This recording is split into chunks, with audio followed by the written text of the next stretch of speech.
Hello and welcome to the latest episode of the Shaw Local Bears Insider Podcast. I am Shaw Local Bears reporter Michael Dwojak here with the Northwest Herald Show Aguilar. It is week number 3 as we are getting ready for a big matchup for the Bears. They will be hosting the Dallas Cowboys at the Fox primetime game, 3:25 on Sunday afternoon at Soldier Field. Obviously a big game for the Bears. Joe 0-2. Staring 0-3 and a tough start to the year, but a really interesting matchup here with the Cowboys coming to town on Sunday. Yeah, for sure. Like you said, Bears still don't have win number 1 under Ben Johnson, and here comes Matt Eberflus, and he's bringing Jack Sanborn with him to raise hell. So look on, here we go. Should be an interesting matchup. A lot of different aspects to it, a lot of things going around with this team. But yeah, it should be really interesting. The Matt Eberflus aspect of it has been kind of coming around. The Tom Brady aspect of it has been kind of a big talking point, but we'll break it all down for you folks in this week's episode. Thank you to everyone who's joining us on the live stream. Make sure you give us a like. That's the best way to support us, best way to kind of spread the news about our little live stream or podcast. So make sure to give us a like. That's the best way to support us. And if you're listening on the podcast and you're like, oh, I want to be part of the conversation, or I want to let them know whether they're right or wrong, make sure you join us and check us out on our social medias. We usually we'll talk Friday or Monday morning, but make sure you check out our social medias. That's the best way to check out for sure when we're going to be doing this live stream. All right, Joe, a lot of different aspects we can look at this, but why don't we start off with the health aspect? We're recording this, obviously, we're doing this on Monday morning. Still haven't heard anything about Jalen Johnson. The Bears are still holding on to that one. Like we said earlier last time, we don't expect him to play at all in the next month, I would guess, maybe in a while. But the injury list doesn't look good. Kirana Magaji's on it, TJ Edwards, Kyler Gordon, DeMarco Jackson, Jalen Johnson, Jalen Jones. They were all did not practice in Thursday. Grady Jarrett returned to practice, and DeAndre Swift were both limited on Thursday, and then Johnny Walker was a full participant. So, Joe, I mean, for a defense that gave up 52 points, not a lot of reinforcements coming here this way. Well, the good news is they're playing a quarterback who's not very good. Oh, wait a minute. No, they're playing Dak Prescott. So You throw that in. I mean, my goodness, and no Kyler Gordon again. That one really stinks, man. That just stinks with him being out, and Jalen too. And if they get Jalen Johnson back at any point this season, just because I'm already counting that as a loss, he's out. That's going to be a surprise if he comes back. Let's hope. I mean, it is. We still have 15 games left, but yeah, it's not good. I guess the question is, can they really be worse than what they showed against Detroit last Sunday and giving up 52? I mean, if they give up 45, that's an improvement, I guess, but you're at home. That should help, but it's certainly hard to be optimistic.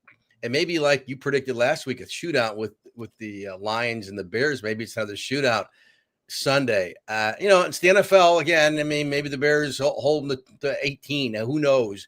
But certainly maybe 18 the first 8 minutes or something. But otherwise, it just doesn't look good for this really depleted defense, which even if healthy, we didn't quite know how good they were going to be. You'd hope with the additions they made, some of the additions they made in the offseason. But it's hard to be optimistic about this defense right now. Yeah, it's hard. And, I actually last night's story, today's in print story for me was about, how the defense plans on, how do you recover from a game like that? And, obviously you got to get the pass rush going. You got to get the secondary going, get that, check out that story. But yeah, I mean, this is a big test for this defense. I mean, they're obviously, they're trying to figure out what that happened last week. A lot of miscommunication happened on those blown plays in the secondary. And you didn't impact Jared Goff, right? Like you didn't create any pass rush. So that'll be interesting to see. We'll break it down. Obviously, Joe, like we mentioned, Matt Eberflus is coming back. First coach in Bears history to be fired in the middle of the season. 5-12 year last year, a negative record throughout his 3 years there. He's with the Cowboys, Joe, and he met with the Dallas reporters the other day, and he didn't really want it to be about, his return. Like, I think, I think for the most part, I think everyone liked Matt as a guy, right? Like, he was a nice guy, he was a nice person. It just didn't work out as a coach. And I think he handled it well the other day, where he was just kind of like, listen, it's not about me, but I do feel like a little bit it will be about him coming back, right? For sure. Again, and I wouldn't expect him to say that. He's most of these coaches, they'll tell you it's not about them, and I believe it. Even Dan Campbell, I mean, maybe afterward, it was like Sure. we wanted to show that we're better with, we're just as good with or without Ben Johnson. But yeah, I think if anything, the Dallas players will rally around that. Look, I bet if they win and they shut down the Bears offense, which wouldn't be the hardest thing in the world to do, but if they have a good game, they win and the defense plays well. Those defensive guys. You know what? Matt Eberflus is getting a game ball.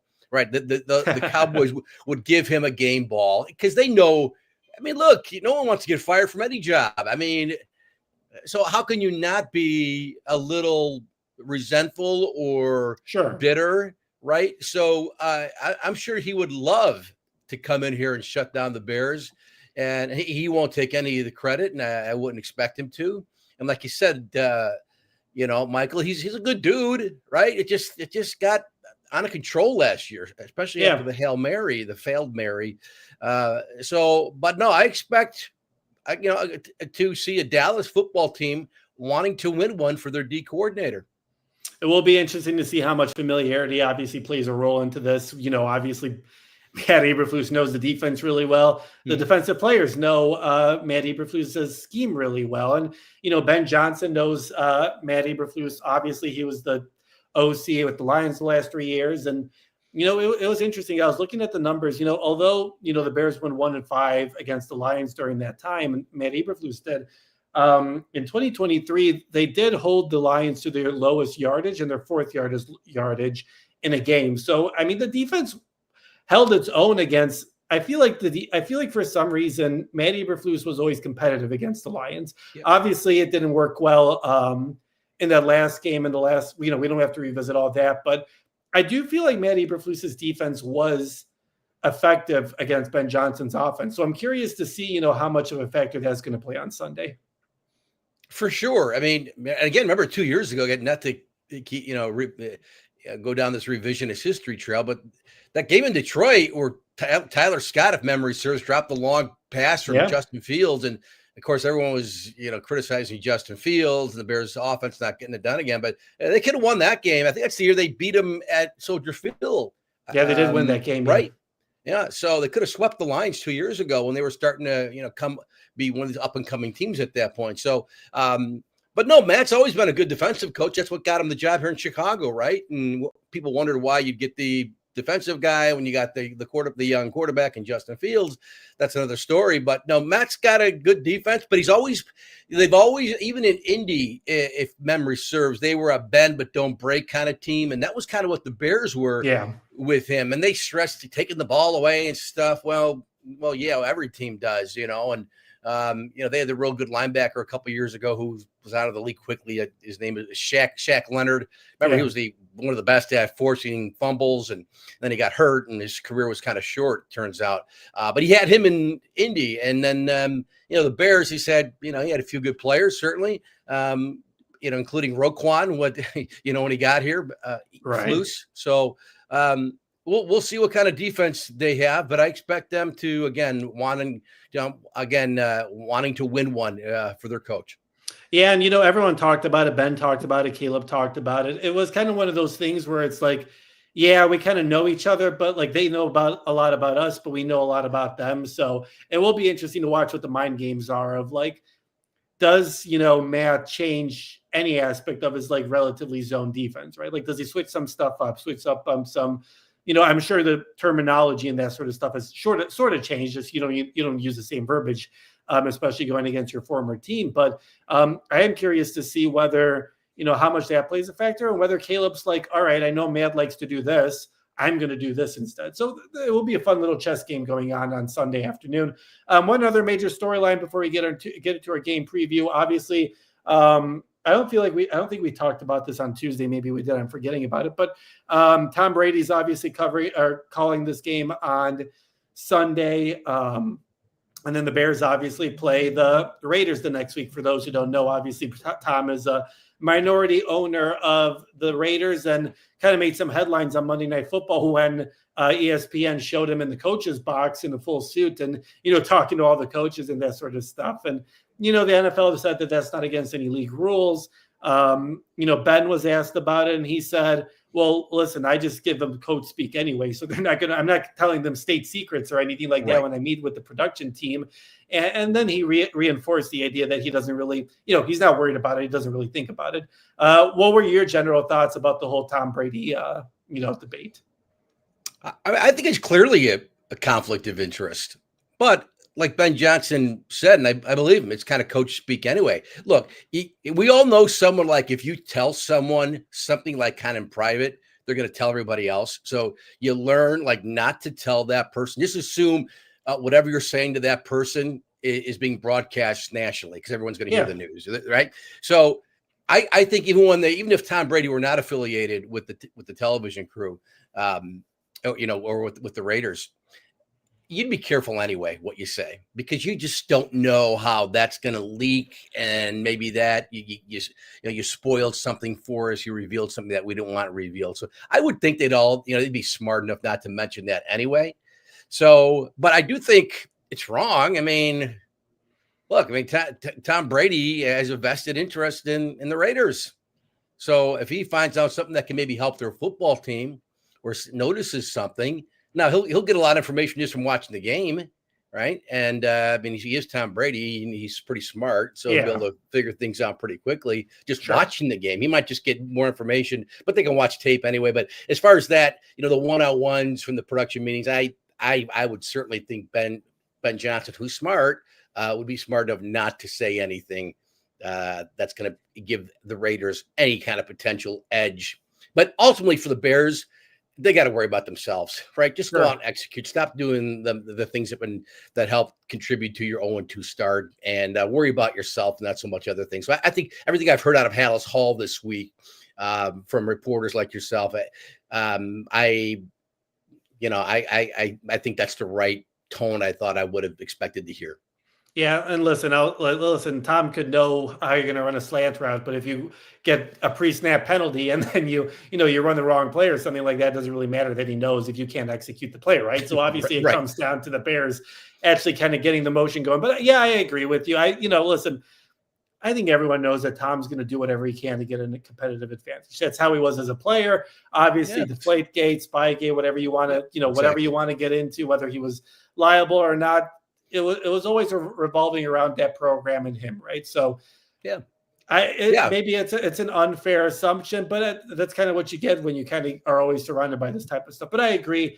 I don't think it's good. I think it gives a competitive advantage to the Raiders, but at the end of the day, you just need to execute, right? It doesn't really matter what they know, who they know, and all that sort of stuff. So, I thought Ben handled that well, and I thought Caleb handled it well too. He was asked about it, and he said, yeah, listen, he's a Hall of Fame quarterback. Like, if I have questions, I'm going to ask him, like, what can I do better, right? And I think that's what you would want. So they kind of have a little bit of a relationship, but those were all kind of the major storylines from Halas this week. All right, Joe, let's get this preview going.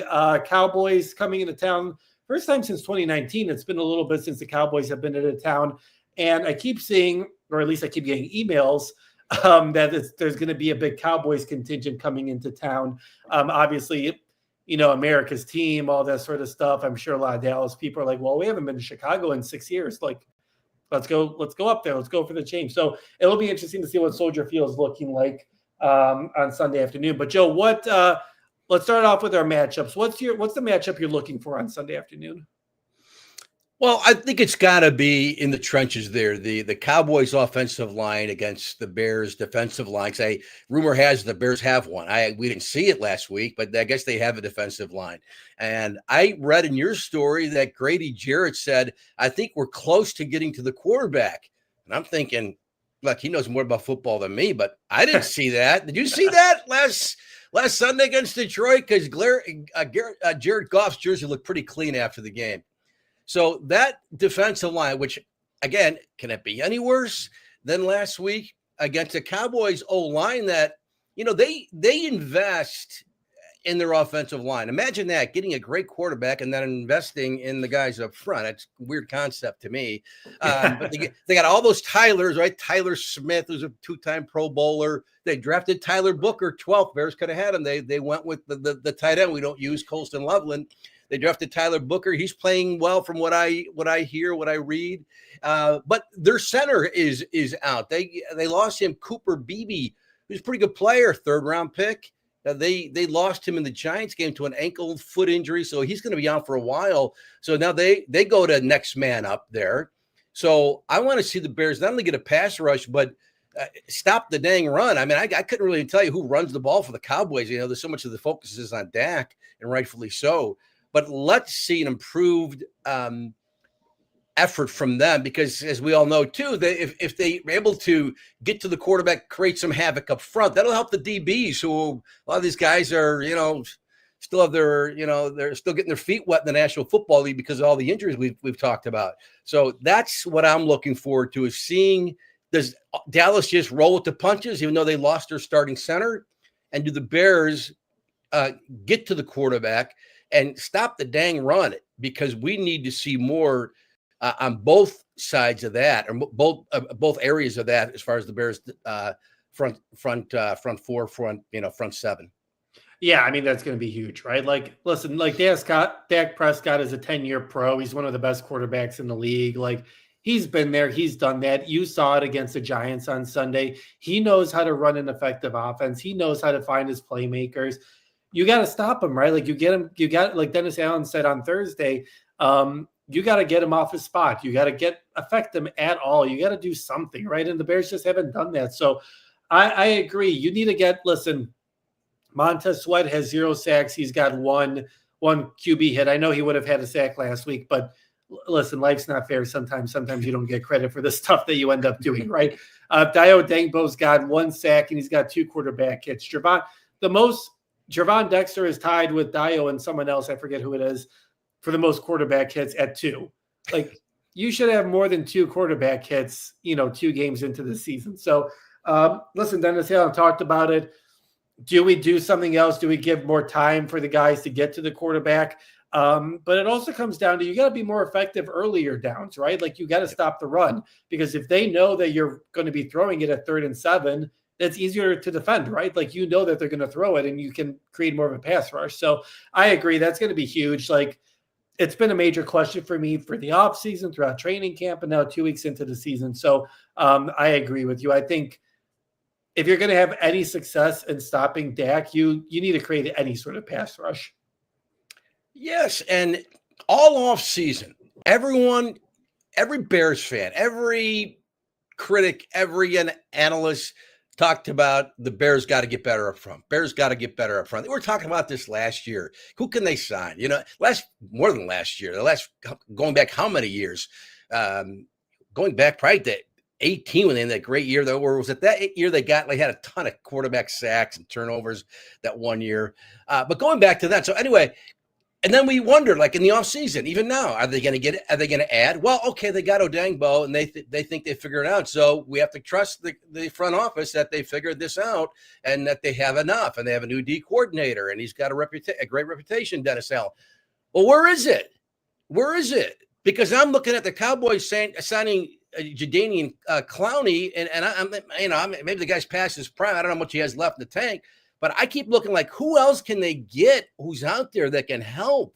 But the Bears think they've got it figured out. Well, then let's see it already. You've had an entire offseason, past 6-7 off seasons, and we're still looking for it. So again, this, like any team, right? It comes down to the front office, and this is, with each passing loss, with each passing week, this looks more and more egregious, and in any other city would be fireable, but here in Chicago, they just give coaches and GMs contract extensions. So probably nothing's going to happen anyway. Well, I think the biggest frustrating part is you've seen it work, right? Like, it worked against J.J. McCarthy and the Vikings for the first 3 quarters, right? Like, regardless of, obviously J.J. was kind of, it was his first start. He was probably taken aback a little bit, but I think any quarterback would have been pressured in the situations that they were creating in that first 3 quarters, right? So I think the frustrating thing is you've seen them do it. They just need to do it at a consistent level against an experienced quarterback, right? So you got to move guys around the defensive line. You got to create different looks. You got to confuse the defense. And that clear, like, I think I heard someone say, I think some Lions players were saying during the week, because they continued their victory lap this week. I heard them saying, like, oh, when we set up and we saw this, we knew they were going to run this. Like, that's not good. That's indictable, right? Like you should not know every single play what they're going to do. And I think Dennis Allen is a great defensive mind. So I was surprised to hear them say that. So you just got to mix things up in order to get that pass rush going. And, we've seen them do it before. You just got to do it at a consistent level. Even the Minnesota game, Michael, I'm trying to remember the 3 sacks they had. But Odengbo's was like for -1. Dexter had one. It was a short. Like, I don't know if the total, like 3 sacks or how many yards. It wasn't like for 30 yards or something. They were like, you need a big play from that front seven or someone blitzing. A big play, maybe a strip sack, a forced fumble, something. And I know it's only 2 games, but we need to, at some point this season, the Bears need to make a big play on defense from that front 7, from pressure. And we haven't seen it yet. Sunday would be a good time to start. Yeah, you're leading me into my matchup of the game. My matchup of the game is the secondary against the talented receiving core for the Cowboys. I mean, CeeDee Lamb, he's a beast, obviously. I think he's a top 3 or top 4 in receiving yards in the league so far. They added George Pickens from the Pittsburgh Steelers. He's a great threat. And Jake Ferguson is, I feel like, an undervalued tight end in this league. I don't feel like a lot of people talk about Jake Ferguson, but he's a pass catch threat too. And listen, like, if that secondary is if that pass rush is working, your secondary needs to be locked down. There can't be any miscommunication. There can't be, Kevin Byard talked about guys maybe feeling the pressure and doing a little bit too much than they're supposed to, or, out of their assignments. And it's like, you got to take care of your assignment. That secondary is obviously depleted. Kyler Gordon changes your game completely when he's in there. And that, I think Nick McLeod has done fine for, a backup, but he's not Kyler Gordon. And I think, Nashawn's gotten beat a couple times, and Tyreek did not have a good game, but I think this is a big rebound game for them. And, you got a good opportunity. You're going against a really talented receiving core. And I'm really interested, like, if you're going to stay in this game, you need to stop them. You got to limit them. And they were able to do that against Justin Jefferson a little bit. Did the rookie quarterback and his injury play a role in that? Sure. But they were still able to kind of keep him under 50 yards. But that's my major thing. If you want to stay in this game, you got to stop their playmakers. And they didn't do that in week 2. And if you're going to survive in this game, you got to stop George Pickens, CeeDee Lamb, and Jake Ferguson. And what would really help too, the secondary, if the safeties made some plays. I mean, Kevin Byard, I know he's a veteran, well-spoken, stand-up guy. I always enjoy listening to him talk football, but he's got to make more plays. I don't know if he had such a great year even last year. And then Jaquan Brisker, I don't know. I'm just speculating. Is he playing tentatively because of the concussions? I don't know, but have we heard his name mentioned these first 2 weeks? We need to see more here. And again, I'm going to go all dad again. I'd rather you be safe, son, and don't hurt yourself. But we also need production there. We need some ball hawking. We need some big hits. I haven't seen it in 2 weeks unless I missed one. We need to see bigger play, and that would help. That would help your front. That'll help your corners. That'll help just momentum, and especially at home Sunday. Big play. Get the crowd into it. Hey, play. I'm going to go all gorilla Neanderthal now. Let's play some Bear football on defense. But I haven't seen any of that. Did I just say that? But we need to see something. And the safeties have just been – I haven't noticed them, and that's not good. And I wonder whether, for all a training camp, we heard with Kyler and Jaquan about how, it's going to be hard to defend them because they're going to be moved around the field, right? Like, they're going to be at the line of scrimmage. They're going to be in the backfield. They're going to be on the outside, on the inside. And looking at the tape, I feel like for the most part, Jaquan's been playing, that safety spot. He's been in the backfield. He's kind of been, obviously, that safety net. He's a safety. But I wonder if Dennis Allen this week is like, all right, like this isn't working. Maybe we need to send Jaquan more. Like I forget, he had 2 or 3 sacks and a bunch of quarterback hits last year before he got injured. And obviously, that's how he got injured. But I think, if he's healthy and if he's comfortable with it, you got to send him as like blitz help, right? Like it's hard to defend him a lot of the times because everyone's focusing on Montez Sweat and Dio Dangbo. And I think if you send Brisker a little bit, I don't think you have to do it 100% or even the majority of the time. But if you do it 25%, 30% of the times, I think that just makes Dak Prescott think an extra second more. Like, is he going to come? Is he not going to come? Like for the first 2 weeks, I don't think you've seen much of a threat from Jaquan, blitzing wise. No, I just it all looks very similar to last year, sadly, and we just need to see guys on the field, and that's not going to happen because you mentioned the injury report at the start of the podcast here, and we just need to see better play. And I know it's tough, but other teams get injuries too, and the Bears have had their share. Losing T.J. Edwards, big loss. Looks like he's not going to play. He's not probably going to play right on Sunday, Michael. He hasn't practiced yet. He hasn't practiced all week. Ben Johnson said it's week to week. I would assume he's not playing. And again, the guy who never misses a single game up until this year, and he's out too. And that's a big loss too, because they didn't have a lot of depth at that position anyway. Not that where he plays at the linebacker spot is the most important position, but he's a pro. And it's important, and he's good at football. I'm not saying he's a Pro Bowl player, but he's probably that notch below there, and he's been a good pro in this league. So not having him really hurts too. But somehow they got to figure out. That's why you have a great defensive coordinator, right? I know it's all on the players. It's ultimately on the players. It's what you have to work with. But we need to, whether it's creativity or whatever, or just better effort. We need to see it come Sunday. Rick chiming in. Hey, Rick, great to hear from you. Where's Shamar Turner? And the Bears talked about that this week, actually. Dennis Allen was asked about him, and he said, I think really it's just continue to work in practice. I think he's had a couple of good weeks of practice, missed a lot of time in the offseason and training camp. I think he's starting to turn the corner a little bit.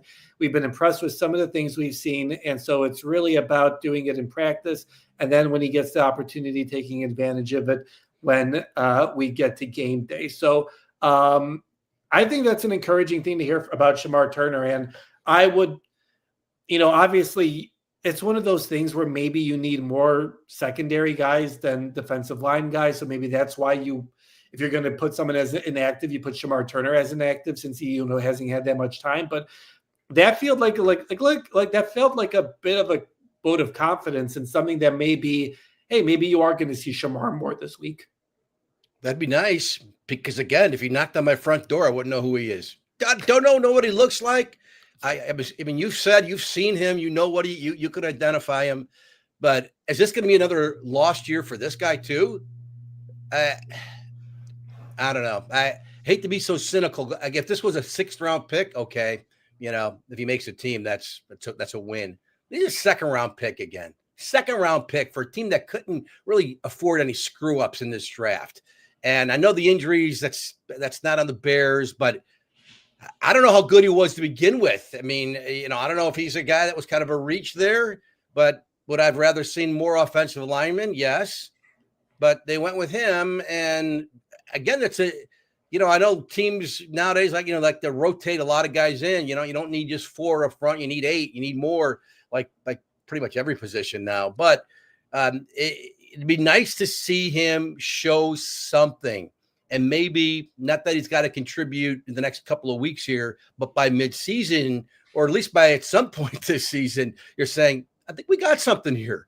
I think we got something better than, Javon Dexter, or someone better than Zach Pickens, or, something. We got to see something from a 2nd-round pick here, or that's like another scar or black mark, whatever you want to call it, on Ryan Poles' resume.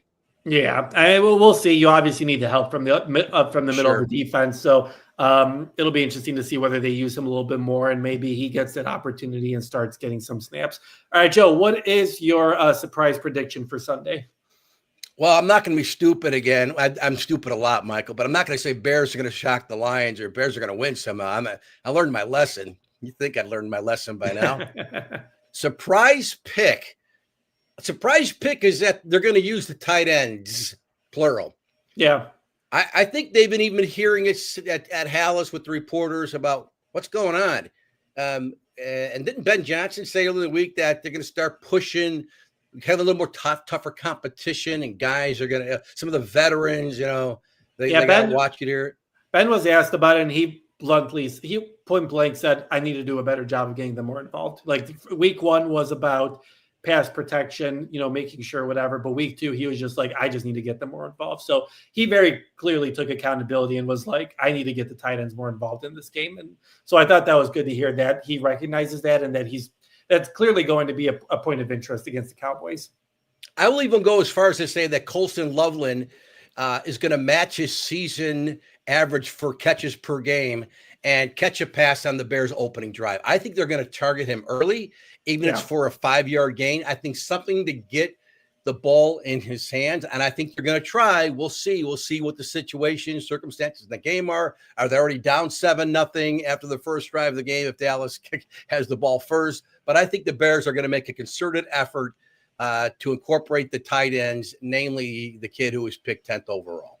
Yeah, I would not be, it's a surprise because it hasn't happened yet, but I wouldn't be surprised by that at all. I think you're going to see the tight ends used a lot here. I think we saw, a lot of Bears fans were upset about this, but tight ends seem to do really well against this Matt Eberflus defense, this soft like zone defense. And I think the tight ends, a lot of the times end up open in the middle of it. Also, I think that's something that Ben's going to scheme up, and I think that's going to be a big point of interest. So, yeah, I like that pick a lot. My surprise prediction is that, I'll go for it. Caleb's going to have a career day in passing yards. Okay. I think if the Bears have any hope of winning this game, this is going to be a shootout. And, man, you saw Russell Wilson against the Cowboys last week look like what, 2013? When was that with the Seattle Seahawks? Like that was vintage Russell Wilson. And I think the Bears, if you have any hope this week, I think they take advantage of that. So I think Caleb has a career day in passing yards. I think he's going to sling the ball up. Is it going to be, are they going to score enough points? We'll see. Obviously we'll get to that prediction, but I think it's a career day in passing yards for Caleb. I think they're throwing it all over the field on Sunday. I hope you're right. He had a few 300-yard games last season. I couldn't tell you offhand the most he had in the game. Was it 350? Did he have a 350 game? I'm going to look it up right now. But this is the team to do it against, right? Again, they just gave up 40 against the Giants last week. So this is the game if he's going to do it. And again, I don't know if really, Ben Johnson said he saw some improvements, I think, with just recognition from Caleb against the Lions as opposed to the Vikings in week 1. Does that necessarily mean he's going to, get better, the whole progress is linear thing? No, but you are playing a team that you should be able to rack up some good numbers. He should surpass, I think he's thrown for a little over 200 these first 2 games in each game. It should be better. Yes, I'd be almost disappointed if we don't see a 300+ yard passing game from him, especially considering the defense and considering the Bears are going to have to score, because I don't have much confidence, like a lot of people, in the Bears defense stopping Dak and the Cowboys. Yeah, Caleb threw for 300 yards 4 times last year. His career high is 363 against the Colts last year. So, okay. Yeah, I remember that. 370 would be nice. Yeah, 370 would, I think. Listen, it's 2025, right? Like, I feel like that's kind of the standard at this point. Like right. 400, 370. Like, that's, right. That's kind of what the standards are. Let's get to a little surprise prediction. CJ chiming in, Bear surprise. Roshan Johnson has a career high in touches, LOL. I don't know. Yeah, that's an interesting one. I think they like him a lot on special teams, but it doesn't seem like they're giving him, maybe it's still the health. Obviously, last game was his first game back, so maybe they're working him back into it. But it'll be interesting to see how they kind of use the short yardage and whether they get him involved at all. Rick chiming in saying that his surprise is that we have a new starting left tackle or a new starting guard for Jackson. That would be a surprise. Yeah. Rick saying 370 versus the Vikings. But yeah, the offensive line would be a surprise. We haven't heard anything. Maybe you look into stuff at the bye week, but I feel like for the most, Braxton Jones hasn't really been.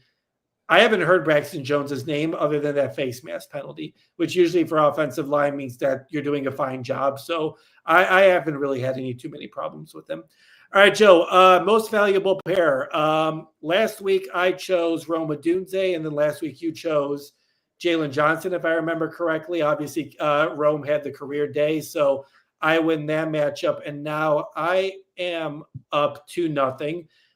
So I'm up 2-0 in our weekly picks. But Joe, you get your first pick of the Bears, and you still have all 3 quarterback selections for this year. Well, who I picked a Swift game 1, and who did I pick? I picked Jalen Johnson. Jinx, Joe, stop doing this. Jinx TJ, now you jinx Jalen Johnson. I should probably just say like the backup center, so I don't jinx. If I jinx him, it's okay. I will go. I guess I'm going to burn one of the Caleb cards. I get 3. Yeah. So I'll burn one of the Caleb cards and go with him for the reasons we've mentioned.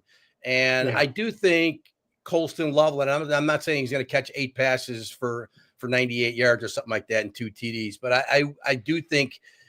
I hope maybe this is more from the heart. I hope Colston, you notice him like, wow, that's why they picked him 10th. Yeah. I hope it's this game, but I'll go with Caleb.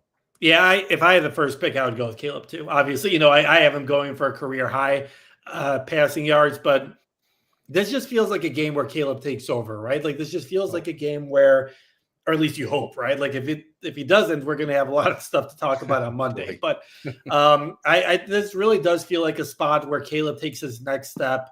He's making some plays. Is it going to look perfect? No, it's not. He'll probably throw an interception or 2. He's probably going to try to make some plays. But I do think that it's going to be probably his best performance of the season. So I like that pick a lot. I'm going to go with the guy you've talked a little bit about. I'm going with Colston. I think, I think you'll probably have an advantage on me there because obviously Colston's getting his passes from Caleb. But I do think that I think this is a big moment for Colston. I think Ben realizes that he has not been getting the tight ends involved at all. And I think that's going to be a big point of emphasis, especially against this Matt Eberflus defense. So I think Colston's definitely going to have a big game. And he's going to be involved. And I would not be surprised if it kind of looks like the first drive against Buffalo, like it did in the preseason. Throw it to Colston, throw it to Cole, throw it to DJ, throw it like these short, like 10-yard passes, 5-yard passes. I would not be surprised at all. You want to get Caleb into a rhythm. You want to get him feeling good. And I think Colston would be a big way of doing that. Yeah, get him. I want to see him run with the ball in his hands too, because that kid just looks like a big, strong athlete. He is. That's what he is, right? That's why you drafted him. You didn't draft him to be because he's going to be the best blocking tight end the league has ever seen since Coach Ditka. We're gonna see him run with the football in his hands and be athletic and maybe be a red zone target. So I want to see him look like the athlete he is, and why I don't really have as much a problem as some people. That's a conversation for another day, and we've had it about drafting a tight end where they did last year. But I need to start seeing it in like now. So let's hope, for crying out loud, we're talking about like multiple candidates for a Bears MVP, or instead of last Monday where like it was like a lot of dead air. Let me think of one. It definitely feels like the only reason I feel like maybe it wouldn't happen is because you have another tight end, Cole, obviously. So maybe you're obviously throwing to the veteran more than to the rookie. But I think we talked about it earlier, this whole offseason. There are 2 different types of tight ends. So I think they'll be used 2 different ways. So I am interested to see. I think this is the first game where we truly get a lot of 12 personnel and we get a lot of, 2 tight end sets where both tight ends are actually running as receivers, as opposed to, both of them just out there to protect and give out extra protection. CJ chiming in saying that he thinks DJ Moore can have a big game. I could see that. I think that they can get him involved in a lot of different ways. So I like that pick. And obviously Rick is going with my pick as well. He's going with Colston Loveland. All right, Joe. We're going to talk about the game 325 Sunday on Fox. Tom Brady and is it Kevin Burkhardt? Kevin Burkhardt has the top call, right, for Fox, right? Or is it Joe Davis? I always mix that up. I think Joe Davis is the number one baseball guy for Fox, and Kevin Burkhardt is the number one football guy for Fox. But anyways, 325 national audience, America's game of the week, whatever they like to call it. What do you see happening here on Sunday? Bears 7, Cowboys 6.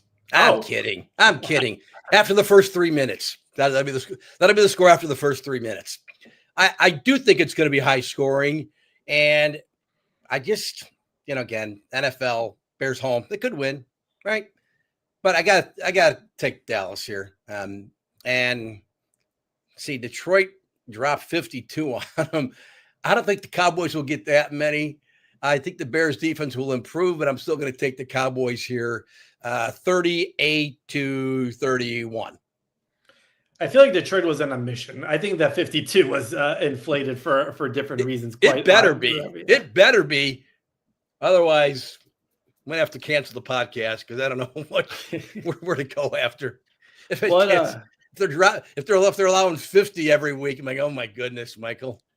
I feel like this game's line has moved a lot this week. What I'm seeing now, ESPN Bet says that Dallas is a -1.5, so it's basically still a pick 'em. I feel like it's been a pick 'em this whole week. It's been a pick 'em since it started at the beginning of the week. But I think that I've learned. This feels like a game that is more. Obviously Dallas wants to win this game, but I think they proved something by beating the Giants last week. I think the Bears still have something to prove, and I think that they need to win. They can't. 0-3 is not how Ben Johnson wants to start this year. I think this team.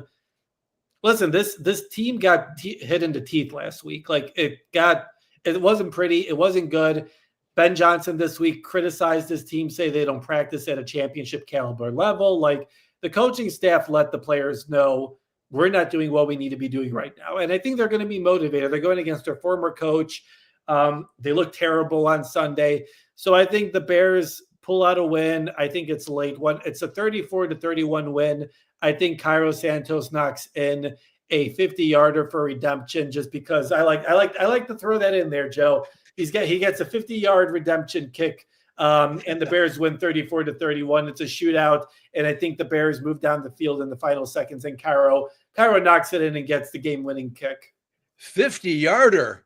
He might pull a hammy. I mean, that's a long way. How about the Cowboys kicker last week? 64-yarders. At the end of regulation.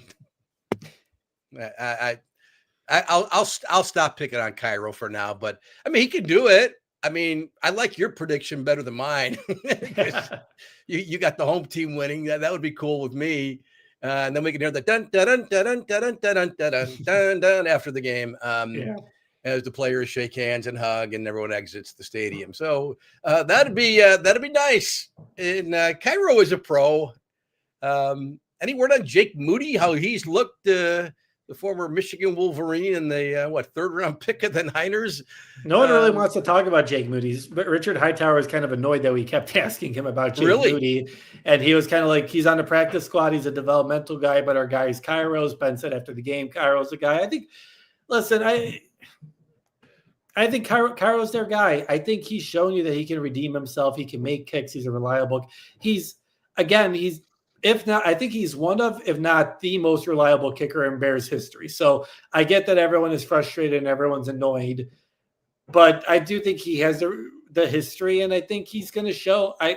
Clearly in my pick, I think he's going to show you that he can redeem himself. Well, I mean, we don't have to talk about this for 10 minutes or anything. No, we don't need to add the 10-minute Cairo conversation at the end of the podcast. No. I just will say this about Cairo. I didn't think he had his best year last year. And now I know kickers can kick till they're 60 years old and they can go forever. But you do have to wonder. All it told me was when they signed Jake Moody was that they're aware.